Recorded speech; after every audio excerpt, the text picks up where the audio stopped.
Google began testing a new privacy alert feature with Android 17 that displays a blue dot in the status bar.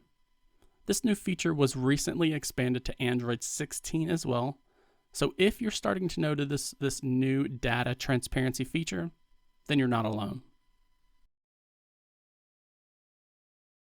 This is actually an expansion of the green dot that has been available on Android for a while now, which you probably already know is a way for the firmware to inform you about apps that are currently accessing your camera or your microphone or both. So after this was launched, the Mountain View tech giant began working on a blue indicator, except this one focuses on location access. So this means when you see the blue dot in the Android status bar, you have an application on your device that is actively accessing your location information, which is something that can be really useful if you're not doing anything but reading an ebook and you notice an application has randomly started asking your firmware for your location data. But this breaks down for anyone who has a really active weather widget on their home screen, or for anyone who uses an application like Tasker for geofencing automations. These folks already know that they have apps that are frequently accessing their location data.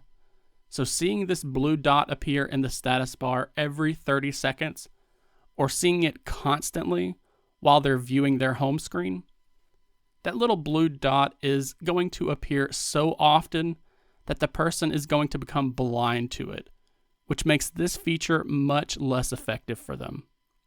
Google could fix this by adding a white list for folks to manage, and there are some apps that do offer such a feature.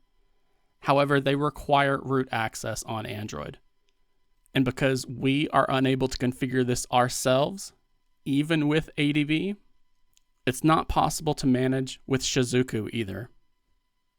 But Google could add such a method to Android in the future. We used to be able to control this with an ADB command, so they could easily expose an internal whitelist that we could manage ourselves.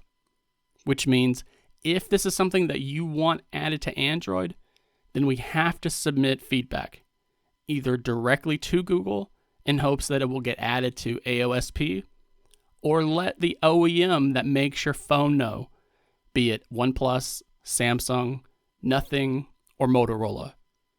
Because if one of these companies adds it to their phones and it becomes popular among the community, then there's more pressure on Google to add it to all Android devices.